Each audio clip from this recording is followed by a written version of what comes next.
Hey everyone, and welcome back to our channel. Today we're diving into a fundamental component in computer architecture, the multiplexer, often called a MUX. You're looking at a classic example of a 4-to-1 multiplexer right now. So, what exactly is a multiplexer? In simple terms, a multiplexer is a data selector. Think of it like a digital switch that takes multiple input signals and forwards only one of them to a single output line. Which input gets selected depends on a set of control signals. In our 4-to-1 multiplexer here, we have 4 data inputs, I0, I1, I2, and I3. And crucially, we have 2 select lines, S0 and S1. These select lines are the brains of the operation. The behavior of this multiplexer is determined by the binary value on these select lines. With 2 select lines, we can form 2 squared equals 4 unique combinations, allowing us to select 1 out of 4 inputs. Let's break down how this circuit achieves that. Notice the NOT gates connected to S0 and S1 at the top. These provide both the true and inverted versions of our select signals. We then have 4 AND gates. Each AND gate corresponds to one of our data inputs, I0, I1, I2, I3.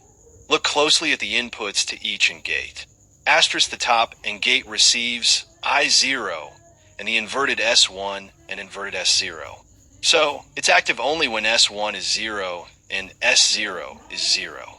Asterisk the second AND gate receives I1, the inverted S1, and the true S0. It's active when S1 is 0 and S0 is 1. Asterisk the third AND gate receives I2, the true S1, and the inverted S0. It's active when S1 is 1 and S0 is 0. Asterisk, and finally, the bottom AND gate receives I3 and the true S1 and true S0. This one is active when S1 is 1 and S0 is 1. All the outputs of these 4 AND gates feed into a single large OR gate. An OR gate, as you know, outputs a high or 1 if any of its inputs are high. So here's the magic. Only one of those 4 AND gates will have all its inputs high at any given time, assuming the selected data input is high. The other 3 AND gates will have at least one of their select inputs low, effectively blocking their corresponding data input from passing through. The output of that single active AND gate then passes through the OR gate to become the final output of the multiplexer.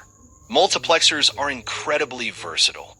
They're used everywhere in digital electronics, in memory addressing, data, routing, and CPUs, communication systems for time division, multiplexing, and even in displays to select which pixel column. In essence, the multiplexer is like a traffic controller for digital signals, directing the correct data path based on control signals.